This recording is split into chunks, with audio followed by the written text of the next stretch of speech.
Can you hear me now? Awesome, thank you. Hi, I'm Lakesha Cole, and it is my honor to be here with you all this evening. I was born and raised right across the way in P-Town. I'm the oldest of 11. I come from a family of educators. My grandpa and grandma, aunts and uncles were, and some still are, proportional public school teachers. I also have a strong lineage, 2 generations of family members who have served this great country. 20 years ago, I met my now retired Marine while home on college break. 2 years later, we eloped. Sorry, Mom. 2 weeks after that, he left for a 6-month deployment. That was right at the top of the initial push into Iraq. And that 6-month deployment quickly turned into a year apart. Now some 5 deployments, 6 PCS moves, and 3 children later, I, like so many of the military families sitting behind me, know all too well the day-to-day sacrifices as military families face. Now in our small community, when we identify problems, we quickly organize to try to come up with solutions. My dear friend Taylor Miller here is on the front lines of combating food insecurity for service members who are experiencing difficulties when trying to feed their families. My friend Michelle Norman is one of our best advocates for military families with special needs children. And myself, who advocates for military spouse employment initiatives, where our unemployment rate for military spouses is 4 times higher than the national rate, despite being one of the most educated demographics in the country. Vice President Joe Biden has always been a champion for military families. And Dr. Biden, she has blazed a trail that put a much-needed spotlight on military families with joining forces. We need a leader who's compassionate and respected and a problem solver, and someone who will fight to uphold the promises that were made to our veterans and our families. And Vice President Joe Biden is our guy.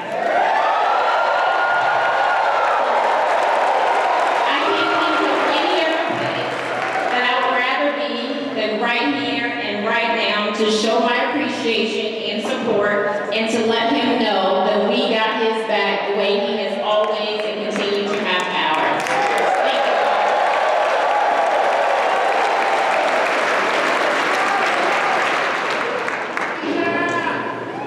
And now, Biden for President Local Field Organizer Tria Stallings.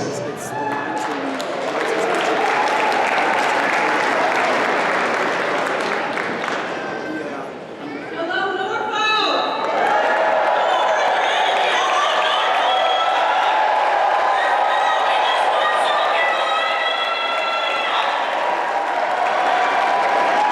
It's so good to be here. My name is Tria Stallings. I'm the political organizer here on the Joe Biden for President campaign in Virginia, primarily focusing on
Richmond.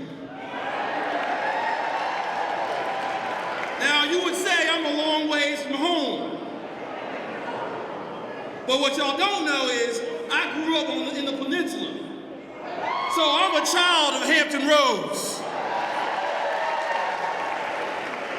Before I begin tonight, I've got a couple questions to ask you. Did you enjoy that victory in South Carolina last night?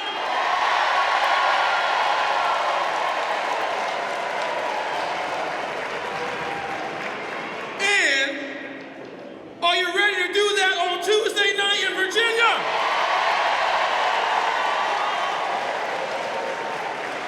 Now, I'm gonna be guilty of being one of those individuals that come before you each and every year that says that this is the most significant election of our time.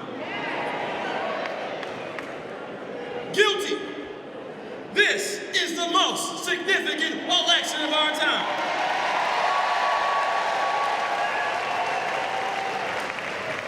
Ladies and gentlemen, it's significant because I fear that we could lose those gains we made in the House of Representatives that put Elaine Luria in the House, that made Nancy Pelosi the Speaker. I want you to know that that fear is real. It's real for people who benefit from good democratic policies. People like our seniors who benefit from Social Security, Medicaid, Medicare, the Affordable Care Act. Believe it or not, this is all at risk. I believe this is the most significant election because we have a president in the White House that instead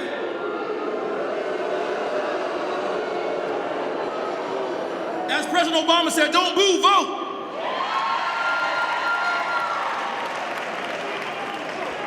We've got a president in the White House that instead of investing in our children, investing in public education, he's caging kids at the border. We got a president in the White House, instead of strengthening and empowering black and brown people, he is diminishing their value, diminishing their voices, and giving voice to white supremacists, racists, bigots, who do evil in communities that are black and brown. And we have a president who has cheapened the White House. He's cheapened the presidency with this lies and falsehoods. It's time to put someone in the White House with some character.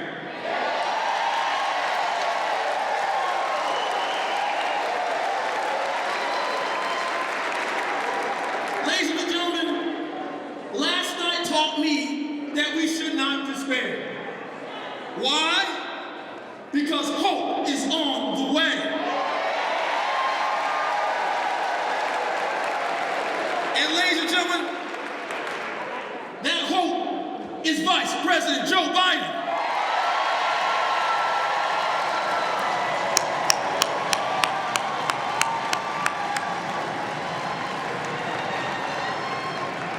See, I've got loyalty in my DNA. I stole that from Kendra. I got loyalty in my DNA. See, this man stood behind the best president of the United States for 8 years.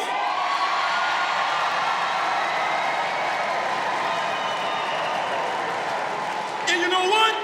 I'm going to stand with him on Tuesday. And I'm going to stand with him in November as well. Now, some real talk. I know some of y'all dated, flirted, dabbled a little like Bloomberg earlier. All is forgiven. All is forgiven. Because it's now time to come home to Joe.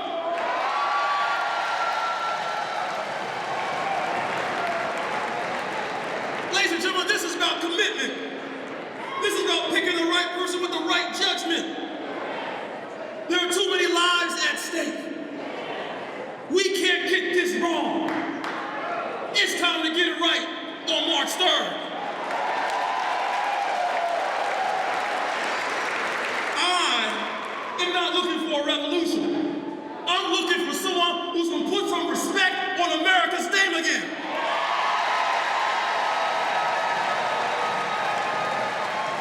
So, we know what we gotta do. We gotta vote on Tuesday. We gotta knock on those doors. We gotta call our friends. We gotta get onto the polls. And we gotta make it happen on Tuesday for who? Joe Biden. Thank you.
And now, please welcome Congressman Don McEachin.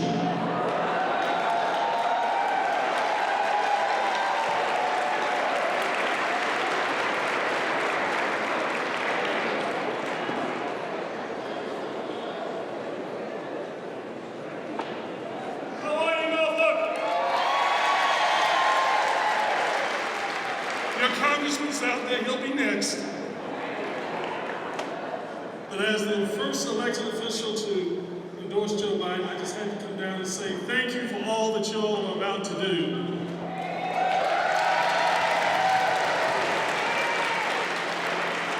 You know, I remember 2016, and I remember that Sunday following the election of that man who currently occupies the White House. And you know, I'm a trial lawyer by training, but also hold an MDiv. And so I'm going to share with you some words that my pastor shared with us that following Sunday. He entitled his sermon, "How Do You Survive a Barabbas Moment?"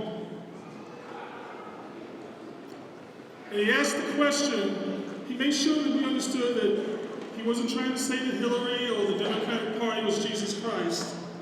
But he asked the question, how does the church vote for someone who is so antithetical to the gospel of Jesus Christ? And he went through the litany of things that we knew about that occupant of the White House at that time. And then he said, but look, this is not the first time a group of people have been tricked into selecting somebody that was not in their best interest. And then he reminded us of the story of Barabbas when Pontius Pilate washed his hands and said to the crowd, who do you want, Jesus or Barabbas? And the chief priest ran around and said, Barabbas, Barabbas, Barabbas. And Christ went to the cross and things looked dark. But he said, here's the good news. Even in the midst of a Barabbas moment, the seeds of Resurrection Sunday are planted. And my brothers and my sisters, even in the midst of this Trump period of time, the seeds of our resurrection are planted. Because we now appreciate our democracy all the more. We understand what a president can do and what a president can't do. And my friends, I suggest to you that the seed we need to plant is Joe Biden. On Tuesday, let's plant Joe Biden because he's right on gun safety. Let's plant Joe Biden because he's right on LGBTQ rights. Let's plant Joe Biden because he's right on civil rights. Let's plant Joe Biden because he knows us and we know him.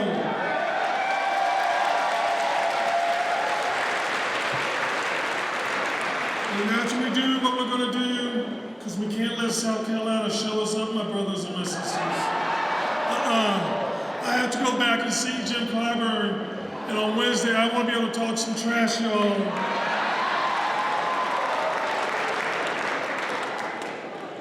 And after we do what we're going to do on Tuesday, let's get ready to resurrect the soul of this nation. Let's get ready to save this nation in November. Our day is coming. God bless you for what you've done. God bless you for what you're going to do.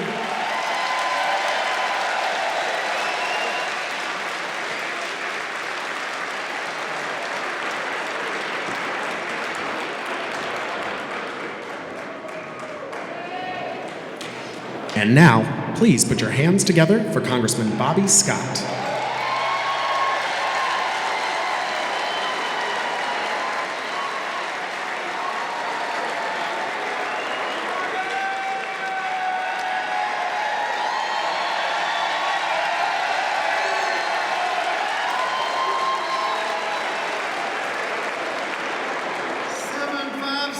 Democrats, good evening. How about my colleagues, McEachin and Elaine Luria? They doing a good job? And how about the people of South Carolina? Did they do a good job? We were hoping to win by maybe 10 points, but Joe Biden got every county and about every demographic group and won by 30 points almost.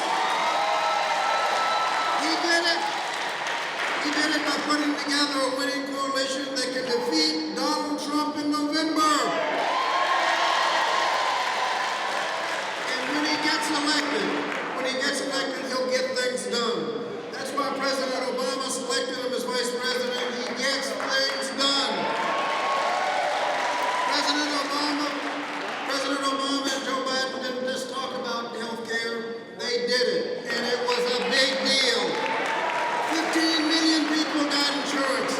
costs go up at the lowest rate in 50 years. Those with pre-existing conditions got insurance at the standard rate, get free checkups and prevention. All of that because they worked hard and got it done. If you want to know how good it was, look at the Republican alternative that passed the House. They whined for 10 years and then worked on it, and this is the best they could do. CBO scored it and said that bill became law, costs will go up 20% the first year. 20-some million fewer people would have insurance. Those with pre-existing conditions would lose their protection, and the insurance you get is worse than what you already got. That's the best they could do. And then they passed it and then cheered, and thankfully, John McCain killed it in the Senate. But President Obama and Vice President Biden got it done, and he'll work to make it better. And when elected, he'll improve gun safety. He gets it done. He led the charge on the assault weapon ban, and he'll get it done, and we need to restore common sense gun safety. Talking about gun safety, we got some members of the General Assembly here. Give them a hand for what they're doing right now.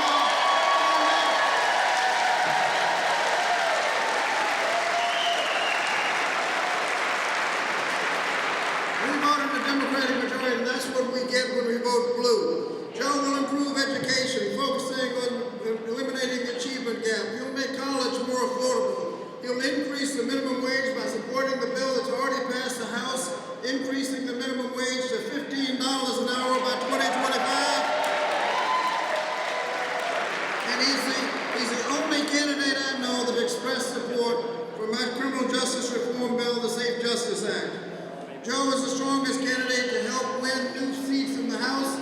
That's why about 15 members of Congress are supporting Joe Biden, and at least 2 from Virginia came on today. He's the strongest candidate to help us re-elect Mark Warner to the U.S. Senate and other senators across the country so we can take over the U.S. Senate. And he's the strongest candidate to win the White House so we can make progress for the people. 757 Democrats, we can make a difference. Let's take the lead on Super Tuesday and elect the next President of the United States, Joe Biden.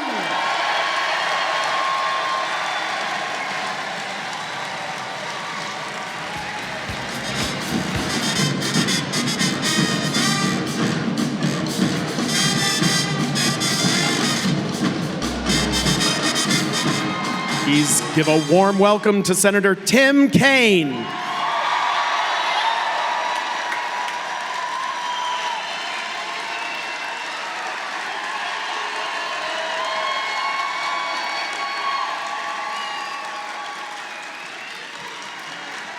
Hey, Norfolk, you guys look great. Woo! What a crowd. Thank you, guys. Who's ready for some decency back in the White House?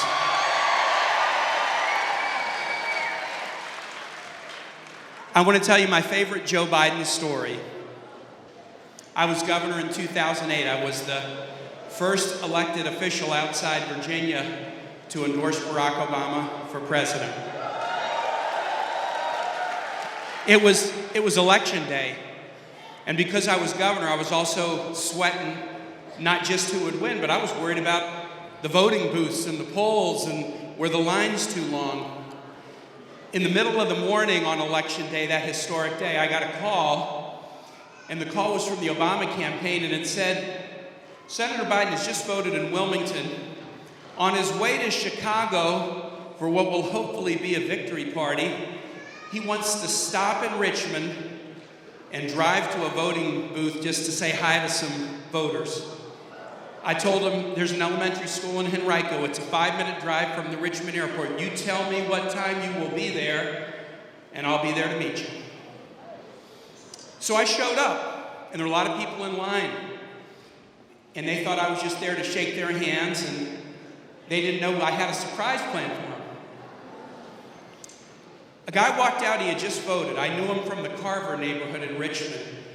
And he said to me, I've just voted for President Obama. I've always wanted to see an African-American president. And Tim, I got something even more exciting. My nephew, very ill with sickle cell anemia, just turned 18. He's sitting in a car out here. He's too sick even to go in to vote, but he's driven with me, and the poll workers are going to take the voting machinery out to the car so he can vote. It's pretty cool. So I said to him, hey, do you want a surprise after you vote? Can you wait for a few minutes? And he said, what kind of a surprise? I said, I'm not telling you, it's a surprise. He said, me and my nephew will wait. They took the machinery out to the car. This young man who was very sick and sitting in the back seat voted. And I said, just sit here for a couple minutes. Something really cool is going to happen. And about 5 minutes later, a big bus came up and all kinds of security. And Joe Biden hops out and he's shaking everybody's hand. And I said, Joe, there's a young guy who's casting his first vote today. And he just voted for you and Barack. And he's sitting in a car over there and he's too sick even to go in. Can you go over and say hello to him? Joe this was the most intense day of his life. He had all kinds of staffers telling him what to do, and he had a whole crew of press people following him around. And he said, absolutely, Tim, where is this young man? We walked over to the car. The guy saw what was happening, and it was just like, are you kidding me? Joe Biden is coming over to my car? The press is all following Joe. Joe just instinctively opens the door, hops in the car, shuts the door, the windows are up, no one can hear what's going on. But the press is surrounding the car, and they're all just shooting footage of Joe talking to this very, very ill young 18-year-old who was extremely happy to be doing something so important on such a momentous day. And Joe stayed there talking, and the staff was saying, we got to go, and he stayed there talking, and everybody's trying to rush him. And he is in such an animated discussion with this young man. I don't know what they said, but they talked for a very long time. And I know that is a moment that young man will carry with him for his entire life. Aren't you ready to have some decency back in the White House? I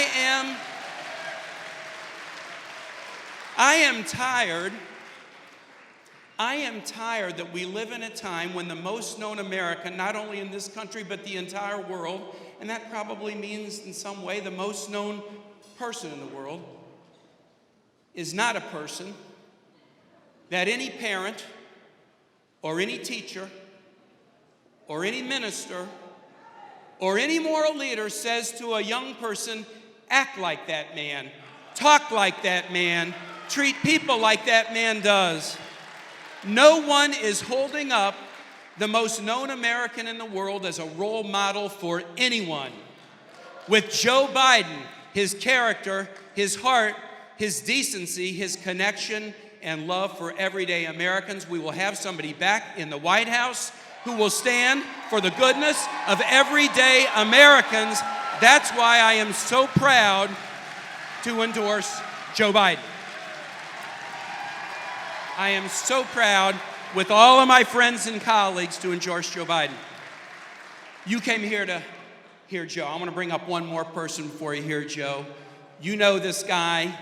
He is the most energetic booster of every cause he associates himself with, of anybody I've ever met. Tremendous record as governor, but especially a compassionate one in restoring the voting rights of more than 150,000 Virginians who are participating members of the community and deserved them. Please welcome our great friend and our former governor, Terry McAuliffe.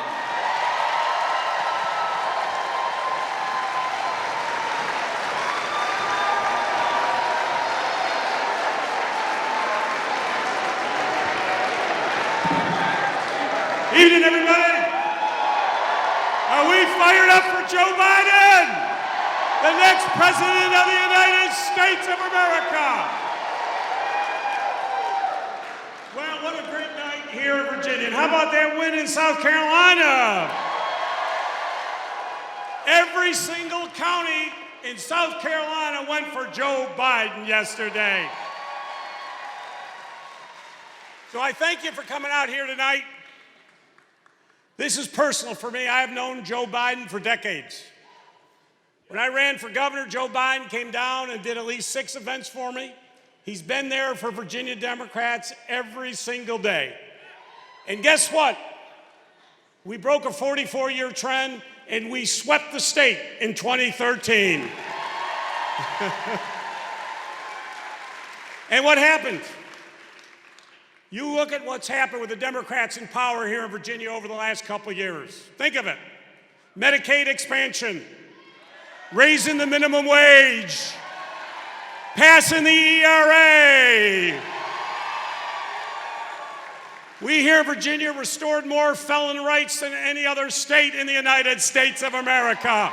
We reformed criminal justice system, record investments in K-12, gave our teachers pay raises.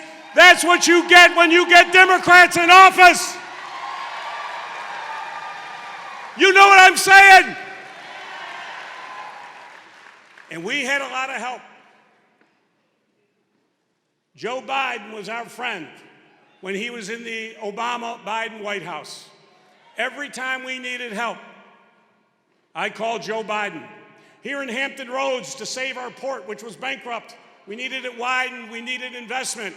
Who do you think I called in the White House to get us $125 million? When the Chesapeake Bay Bridge Tunnel needed money, who do you think I called in the White House? When we had to have a settlement on the Shenandoah River because DuPont had poisoned it with mercury, we got the 8th largest settlement in the history of America. Who do you think I called to help negotiate that here in Virginia? Joe Biden. And that's why, folks, we need him in the White House. He has been here for Virginia time and time again. Joe Biden is about results, pragmatic solutions to the problems that you folks face every single day. Lowering prescription drug prices, dealing with infrastructure, the things that you deal with. Now, some candidates are calling for a revolution. Well, you know what? We had a revolution 244 years ago. It ended 30 miles from here. We don't need a revolution. We need Joe Biden in the White House. And with Joe Biden at the top of the ticket, we will sweep here in Virginia. We saw Elaine Luria, Abigail Spanberger. We got great new dynamic members of Congress. Who is it best at the ticket to make sure they win re-election? Who is it? And the great thing about Joe Biden, you need swing voters. Who is it that we can send to South Side and Southwest Virginia to take our message all across the Commonwealth of Virginia? It is Joe Biden. So folks, are you fired up? We need him. His speech last night, you saw him, the empathy. He talked about what it means to be an American. He talked about patriotism. We got a guy in the White House that doesn't know anything about patriotism, doesn't know anything about empathy. He said the coronavirus was a hoax. And just remember this, when we had that tragic day in Charlottesville, when 1,000 neo-Nazis came to our state and white supremacists, I talked to the president that day and I begged President Trump, come out and condemn hatred. You know what he did? He came out and said there were good people on both sides. There were not good people. So it's time to end Donald Trump, and it is time to elect Joe Biden, the next president of the United States of America. Joe Biden.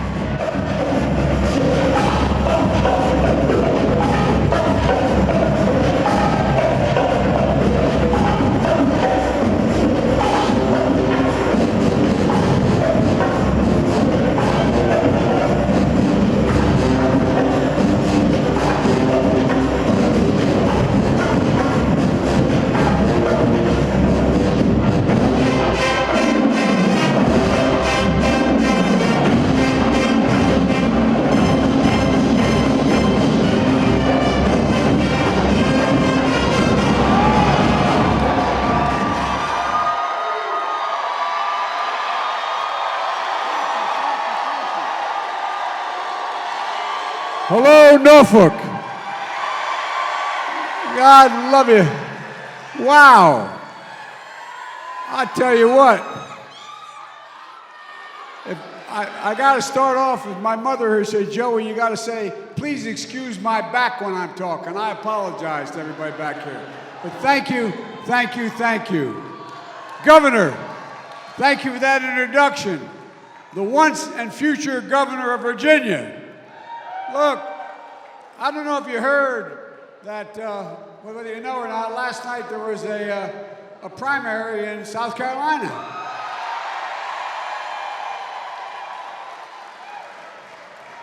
And I just want you to know, I want to say a special thanks before I go much further to my friend, your Senator Tim Kaine.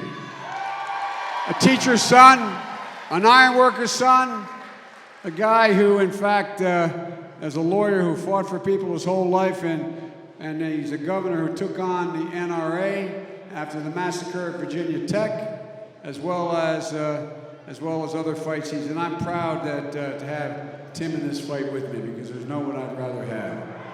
I also want to thank a few more outstanding public servants. Congressman Donald McEachin. Don's been with me a long time. Don, where are you standing? Don, thank you, thank you, thank you. If I'm your nominee, it's all Don's fault. He's been pushing me to do this for a long time. You've been with me from the very beginning, Don, and I'm grateful for it. I really mean it. And, you know, Congresswoman Elaine Luria, I call her Commander. Commander. I came down and campaigned for her, and she won in spite of it. She won in spite. She was winning by 20 points. She still won after I campaigned for her. Well, I tell you what, Laura, you were doing a heck of a job, Commander, and you helped us win back the House in 2018. And the guy who's forgotten more about reforming the criminal justice than most people ever know, Congressman Bobby Scott. Bobby's been a great friend for a long time. We served in the House and Senate together in judiciary committees, and Bobby, I want to tell you, you're going to be in trouble, because the first thing I'm going to do when I get elected president, God willing, is I'm going to sign into law your Safe Justice Act, which is going to change a lot of things. No, for real. You know it. You know it. And folks, Mayor Stoney, Mayor, where are you? Mayor, thank you, man. Thank you for the passport into the state. You know, I mean, Richmond's a different place now because of you, and congratulations. Thank you for being with me. Thank you for the endorsement.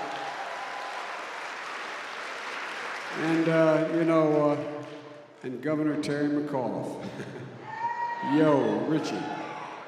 This is a guy who has been a leader who fought for progressive change in Virginia, that when I started off here as a United States Senator, when I got elected when I was 29 years old back 180 years ago, that Virginia was a circumstance that the idea that the only way you could find the way through getting to the presidency was winning Virginia. Terry, it's because of you, man. Because of you and Tim before you. Because of you. I tell you what, you and Tim have changed the landscape here. You have changed the landscape of the country. And here's the deal. You know, to all those who have been knocked down, counted out, left behind, this is your campaign. This is your campaign. Just days ago, the press and the pundits declared my candidacy dead. Now, thanks to the heart of the Democratic Party in South Carolina, I'm very much alive.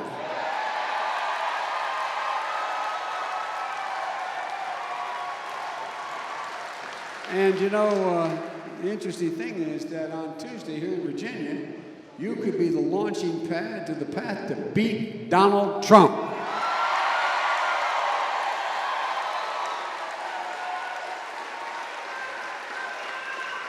You know, this campaign has taken off, so I ask you all to join us.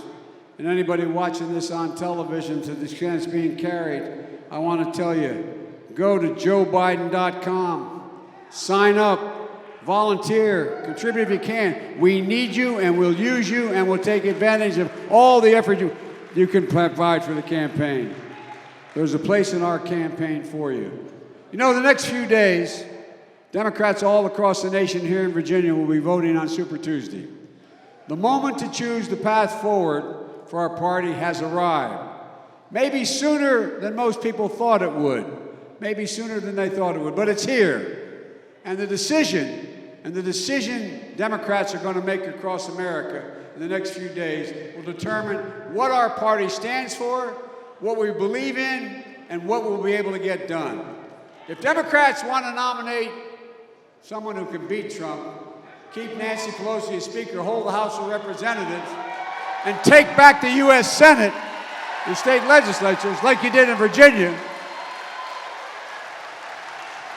if they want to do that, now's the moment. Folks, you know, the fact is that the decisions Democrats make all across America in the next few days will determine, as I said, what we stand for.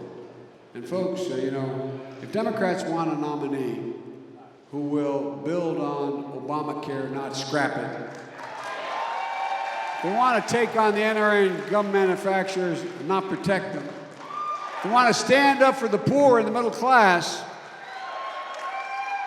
well, folks, we've arrived at that moment. That's the change.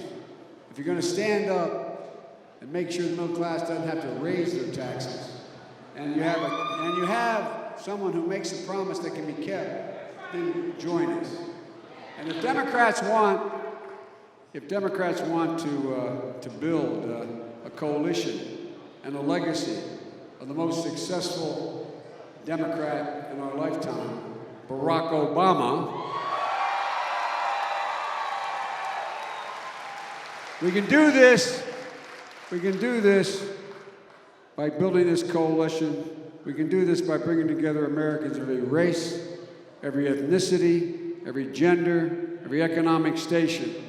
Republicans, Democrats, as well as independents. Ladies and gentlemen, this race is bigger than just the Democratic Party. The character of America is on the ballot, literally. We can either win big or lose big. As I said, winning big or losing big, that's the choice. Most Americans don't want a promise of a revolution. What they want is results. Results. They want to give all Americans access to real opportunity, to have affordable health care available for every American, an environment with clean air and clean water, an education system that funds our schools, pays our teachers, and makes sure community college is free, a nation that is able to stand up successfully to the NRA, reform our criminal justice system, and mobilize the world against climate change. And an economy that rewards work, not just wealth. A job, as my dad used to say, is about a lot more than a paycheck. Say, Joey, a job's about a lot more than a paycheck. It's about your dignity. It's about your place in the community. It's about who you are. It's about being able to look your kid in the eye. And he really would say this after having lost a job in Scranton, Pennsylvania. We had to move to Delaware. It took 3 years to be able to buy another home. But he would say, it means your character. It means about who you are. Being able to look your kid in the eye and say, honey, it's going to be okay. My dad, like many of your dads, maybe made that longest walk a parent ever has to make. Up a short flight of stairs to the kid's bedroom to say, honey, you can't, dad lost his job, mom lost her job, you can't live here anymore. You can't, I really mean this. A lot of you know people have had to make this walk. We can't live here anymore. You're going to go home and live with grandpa. And mom's going to mom, and your brothers are going to go home too. But here's the deal, your sister. But I'm going to move down to Delaware. It's only 157 miles away. I thought it was like going to the moon, he said. No, I really did. So I'll come home every weekend. And when I get it put together, honey, it's going to be okay, I promise you. My dad believed it because then he thought there was an even chance if you worked like hell, you'd have an opportunity. But go back to your old neighborhoods. Ask the people who've made that walk today. Ask them whether or not they think they can look their child in the eye and say, honey, it's going to be okay. And mean it. Truth of the matter is, we have now no longer the wealthiest middle class in the world. The poor are getting killed. We're in a position where the vast majority of the American people have received a bill for $400 in a month they didn't expect. Guess what? They'd have to borrow the money or sell something. Folks, that's not who we are. That's not the United States of America. That's not what we've been. That's not what we have to be. Look, I'm in this for all our families, for all our communities, because it's the right thing to do. That's what makes us Democrats. Talk is cheap. False promises are deceptive. The talk of revolution isn't changing anyone's life right now. The fact is, you need real results, and we need them now. Things that I've done my whole career, and I'll do as president. So it isn't an election to spend our time in a battle for the soul of the Democratic Party. That's going to be determined by all of you. But we are in a battle for the soul of America. This is the most perilous moment in the lifetime of anyone here in terms of politics. You've never voted in an election, no matter how old you are, that's more consequential than where we are now. And folks, you know, I believe with every fiber of my being that when we talked about, you know, I announced my candidacy up in Philadelphia. Winning means uniting America, not sowing more division. It means not only fighting, but healing this country. We got to heal it. We have to beat Donald Trump and the Republican Party, but we can't become like them. We can't become them. I get criticized in this caucus, in this Democratic primary, for talking about we're going to have endless war. Folks, the system doesn't work with endless war between the parties. If that happens, that continues. I refuse to accept the notion that we can't bring it together, because if we can't, all that's left is the abuse of power by our president, because we can't get anything done. It's not at all consistent with our Constitution. Folks, look, we must heal our divisions, and repair this promise. And above all, it's time for America to get back up and once again fight for the proposition. As corny as it sounds, the proposition, the truth is so self-evident. We hold these truths to be self-evident. All men and women are created equal, endowed by their Creator. Or we, the people, in order to form a more perfect union. Look, we've never lived up to those words of Jefferson's, but we have never walked away from them like we have under this president. I believe those words with every fiber in my being. I saw it a few days ago in a town hall on CNN in Charleston, South Carolina. You know, a gentleman spoke up, a reverend. He stood up and he asked me a question in that town hall. His name is Reverend Anthony Thompson. His wife Myra was studying the words of her Bible with 8 other parishioners at Mother Emanuel 4.5 years ago. It was their weekly Bible study. And you know, the white supremacists walked in. They were trying to find purpose in faith and in God and each other. And in an instant, what happened? Hate's vengeance pierced their faith. They were lost forever. What's most incredible about that congregation, what's most remarkable, is Reverend Thompson and the families of the Emanuel 9, is that through their pain and grief, they forgave.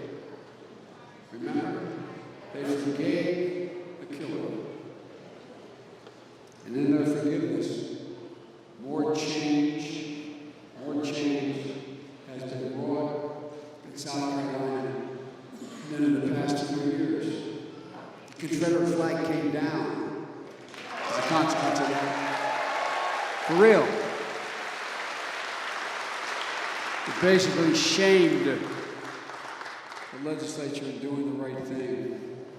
And real change began to take place. That was 6 weeks after my son, Beau Biden, had just died. After a long illness. And my wife, my son, daughter, and I, we stayed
but every day we see in the past. And what I learned, and a lot of people through, is much worse than I went through in your family life, losing children and wife and things like that. But, you know what? Did you find out what I found, and that's when I went back to the church? I think we all have to think about this. Back to their church. Is that I found the only way to deal with your loss is to find purpose. To find purpose.